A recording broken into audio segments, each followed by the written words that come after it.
have something to offer to business that hasn't been shown before.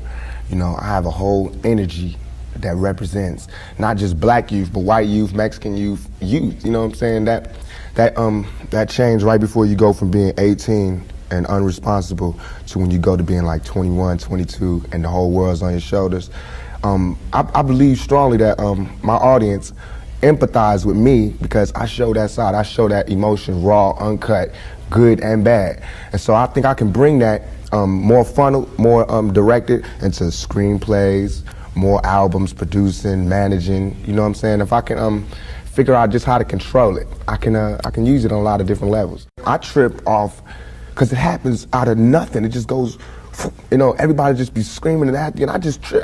I get uncomfortable, and it's like similar to a deer being caught in the headlights. I just freeze, you know, and I don't know what to do. I don't know if I should be what they want me to be, or if I should make them hate me so they can stop. You know, like say something mean so they can just stop. But I'm just like caught in the middle of it because you can't. I mean, no one can do that. Police can't do that. They can't stand in front of all those people and control them with a gun and mace and all that. So me with just words, it's like a battle to find the right words to say at the right time. I'm curious, when you think about the idea that you do have that kind of control over so many people, in one sense, the whole idea of being a role model comes up in the imagery. And a lot of people who know you, and I talked to them beforehand, suggested that, hey, you know, when you meet him, he's going to be something entirely different than you imagine and what the media is portraying him. What about that idea that you have been portrayed? And sometimes, I mean, to be honest, you like the portrayal of you just hard, thug. That's right. Don't step on me. That's right. You're in trouble. That's right. Yet there's another side to you, too. What about that idea that you've got to be able to figure out where you're going? To me, it's like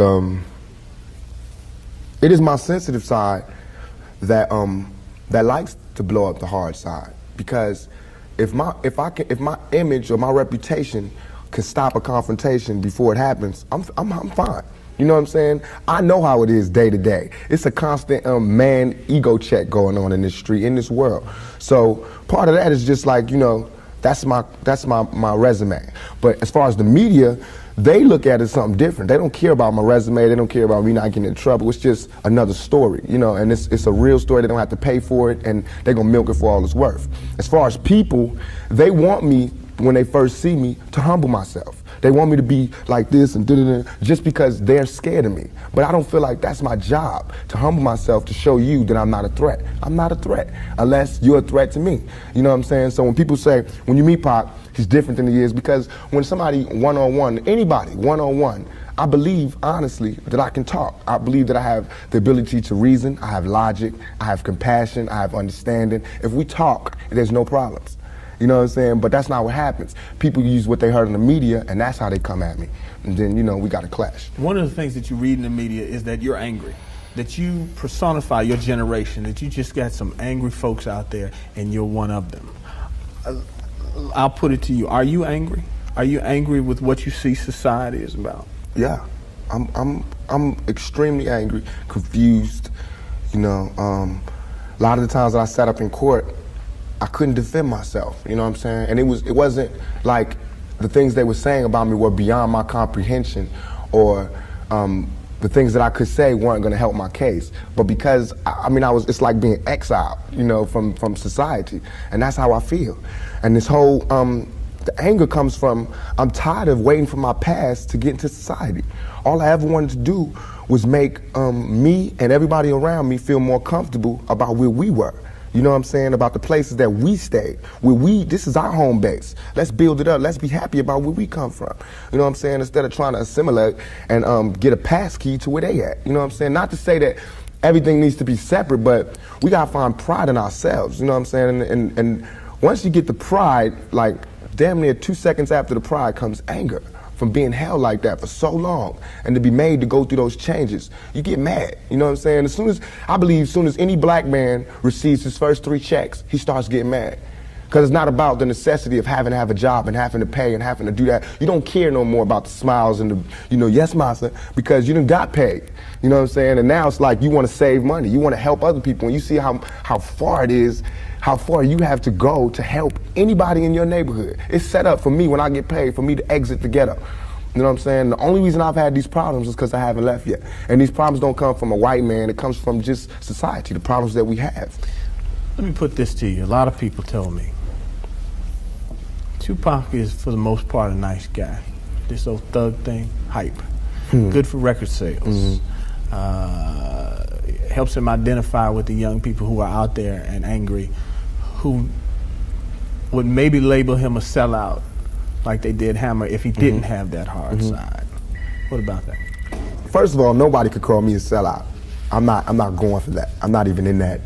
I'm not looking for approval from the black community because we don't give approval. You know, we don't really do nothing but exist. So it's not like black people could tell me you a sellout or you true blue. You know what I'm saying? It's not that. I'm not even caught up in that. But I can see that, you know what I'm saying, the one thing we do have in common as black people is we share that poverty. So the thug side is more closer to the poverty than me being rich. You know, how can I come to any community center, you know what I'm saying, sporting a Rolex presidential, all these diamonds, and be like, look, we, you know what I'm saying, gotta. But now when I say we, they know what I mean. I'm not saying like I live in this neighborhood and nothing, but I'm a thug and they thugs. They can relate to it. I don't even have to say that. You know what I'm saying? When I come, I don't have to say I'm real. They already know that. You know what I'm saying? From me being me, from not pushing the thugness, but I know from the business that everybody in this business is always whispering in your ear about what you can't say, what you can't do, what you can't wear in this world and in this world. It's two worlds, a white world and a black world. All I did was stand in the middle, you know what I'm saying, and say I'm living in both worlds. I can go to the streets and survive, and I can go out here and do my business out here. I'm play devil's advocate again. All right. Critics say, yeah, but you're being pimped.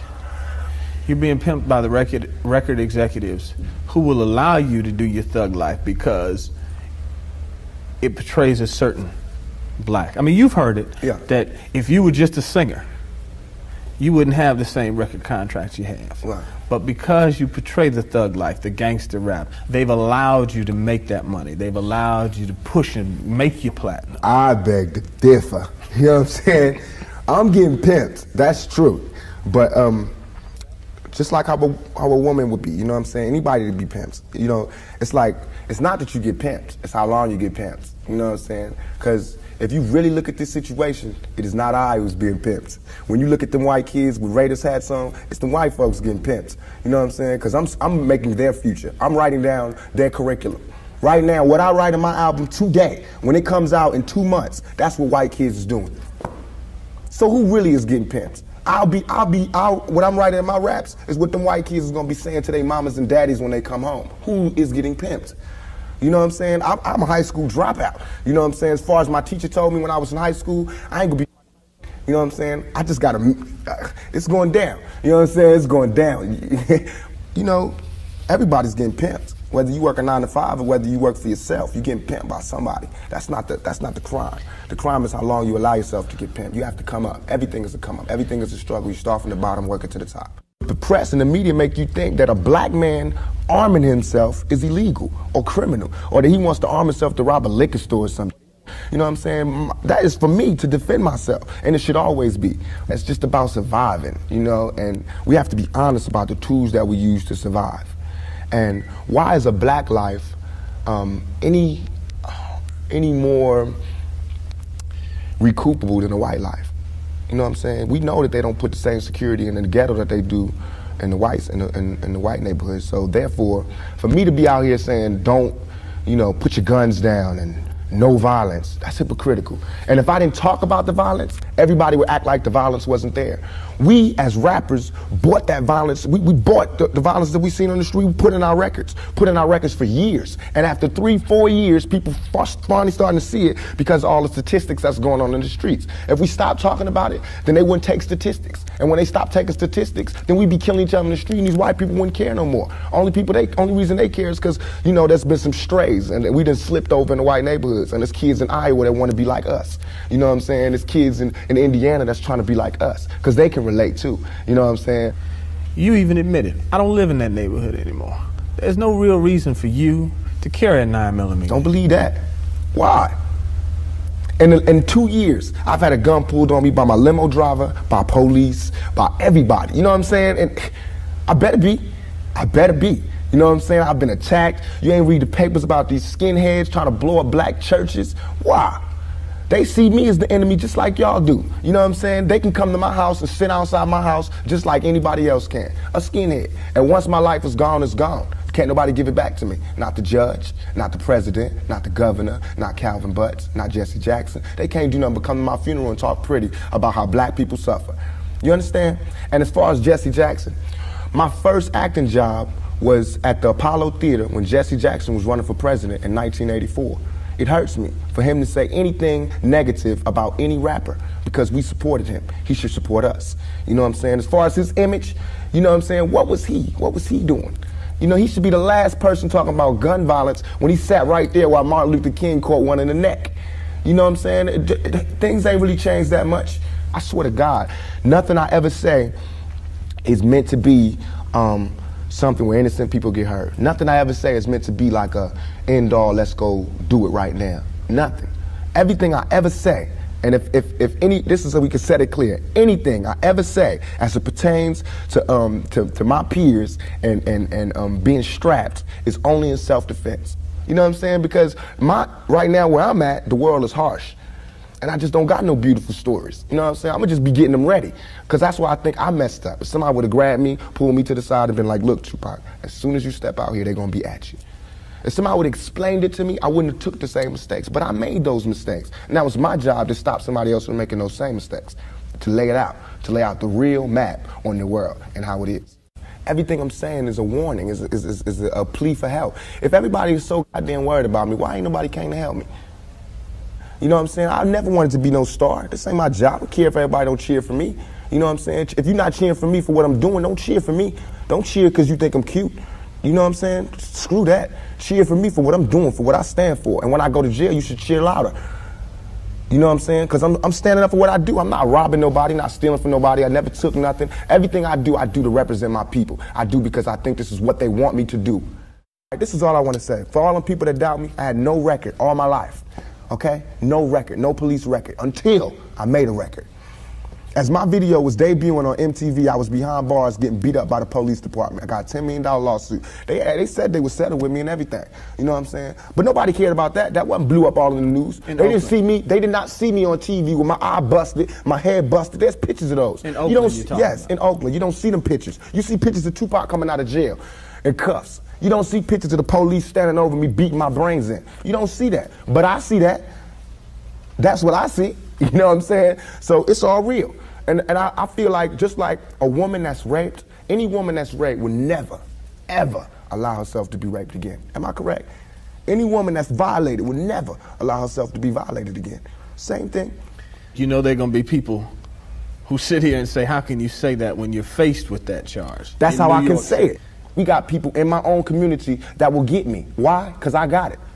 Now this girl, who I can't say her name, but if I was to say her name, 1,000 all over the world would go, I put this on everything I love, on everything I love. When I was in Atlanta, I was pulled over at a gas station. Some dudes from New York pulled over next to me and told me the girl's name.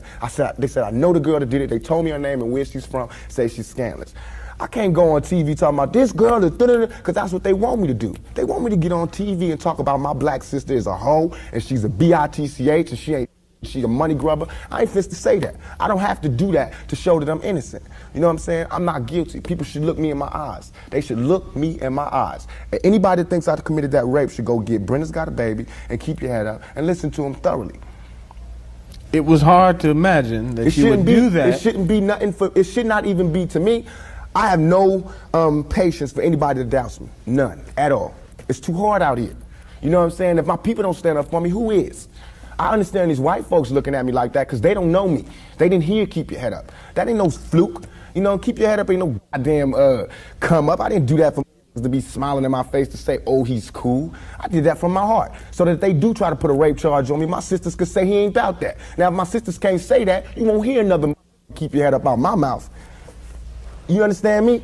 Because it's a struggle on young black males today. What would a Vietnam vet be like without a sergeant, without any backup, without any other soldiers, nobody but a Vietnam vet in Vietnam? When he came home, how would he be? And that's me. I had to go through all that street, war, everything, the same drugs that everybody else get turned out on. You know, where I would have been stopped shorted, I made it past. And here's where I am. But because I made it past, I missed some lessons, you know what I'm saying? And you can see the lessons that I missed when you talk to me. You can see where I haven't had a father when you talk to me. You know what I'm saying? You can see where I spent a lot of my time in the streets when you talk to me. Because the words that I say are not words that come from a mother's mouth or a father's mouth. It's words that comes from a pimp's mouth or a prostitute or a hustler or a drug dealer. You know what I'm saying? But to me, these were my role models. How much of that, though, in terms of growing up without a father, sometimes not being with your mother, do you lament on and look back and say, damn, I missed something big? Everything. I know for a fact that had I had a father, had I had someone, and I hate saying this because white people love hearing black people talk about this, but had I had a father, had I had some of these opportunities, I'd have been able to help my mother more. She wouldn't have went the road she went. I could have been a better son. You know what I'm saying? She wouldn't have went that road. It was the absence of my father. You know what I'm saying? I'm dealing with him being daddy not being there. My mother's dealing with him being my man not being there. You know, so many problems in our community that affect everything. So by me not having that, I ain't never want to hear nothing about no kind of relationships between a black man and a black woman. I knew they didn't work. Because as far as I knew, my daddy was the coolest dude out there. And my mama was a Panther. So if they didn't work, it don't work. That's how I felt. You know what I'm saying? And going out there, you know what I'm saying, it's like watching my mother just go through changes and everything. It's like my mother's my partner. She a soldier. You know, she a soldier like I'm a soldier. You know, and I watched the peep the game that she went through. If I would have went the same way my mother went had not she did her route and showed me where it went wrong with her. My mother always told me, don't you ever, ever just volunteer yourself to our people, because they'll use you. That's what they do. You know what I'm saying? She also told me to follow my heart and for me to be the leader. But it's interesting to see just the change in your face, your reaction, your thought process. That's all I ever wanted to do. Ask my mama. I wanted to go to college. I went to school all the way and was ready to go to college. The only thing that stopped me was money. The time all the kids in my school was writing applications to go to college, I didn't have no lights and no electricity. And that ain't my mama's fault. You know what I'm saying? So when I think back to that, I'm not thugging for me. I'm thugging for my family. I pay all the bills. You know what I'm saying? I feed my whole family. Wrong or right, I do. And I can't stop. You know what I'm saying? And if thugging is gonna make me $1 million, because it just got me platinum, then that's what I got to do constantly. And if it makes me feel, because right now, I feel satisfied. I don't feel like I've ever embarrassed myself or my people, you know, in nothing that I've done. And yet and all, I got the whole world fearing me. You know what I'm saying? At 23. Weighing 160 pounds, you know what I'm saying? And I ain't even started. I haven't even wrote my plan out yet, and they scared. I got the vice president know who I am, the president, every cop in every city, you know what I'm saying? And I haven't even started working out a plan. We killing each other because we killing ourselves. When another man, I know, I've been in a position, it's out of our control. It's not like he wants to kill. He just doesn't want to die. You know what I'm saying? It's that situation when we are living in a war zone. It's not as easy as these people are making us think, that they just got some criminal ass black kids with guns. It is not like that. We live in hell. We live in the gutter. We got us stacked up 80 deep in one building. You know, by the time you get out your house, you strapped to protect yourself. Because you living in the same community that the police is carrying rifles and riot gear. Same, they need them riot, excuse my language, I'm so sorry. The same reasons they need the riot hat, the riot jacket, the flak jacket, the double vest, the 9mm Glocks with extra bullets, the tear gas, the mace, all that. Who do you think the police is using that against? Dogs? So we fighting the same villains that they fight in the street. But instead of them seeing us fighting villains in the street, we all villains. Is your generation the one that is picking up for where the Panthers left off, saying, all right, enough is enough? The generation before us forgot about the fight. We're picking it back up. Not only forgot about the fight, forgot about us. Yes, and we're picking it back up. But at this level, all we're trying to do is unite. And right now, as a year, we got 1 million people that's listening. Now we can tell them something. Now we can try to get them that way, and we might lose some. We might gain some, but we would never even have that audience had we not said what was real. You know what I'm saying? And the main thing for us to remember is that the same crime element that white people are scared of, black people are scared of. The same crime element that white people fear, we fear. So we defend ourselves from the same crime element that they scared of. You know what I'm saying? While they waiting for legislation to pass and everything, we next door to the killer. We next door to him, you know, because we up in the projects where it's 80 in the building. All them killers that they letting out, they right there in that building. But it's better, just because we black, we get along with the killers or something? We get along with the rapists because we black and we from the same hood? What is that? We need protection too.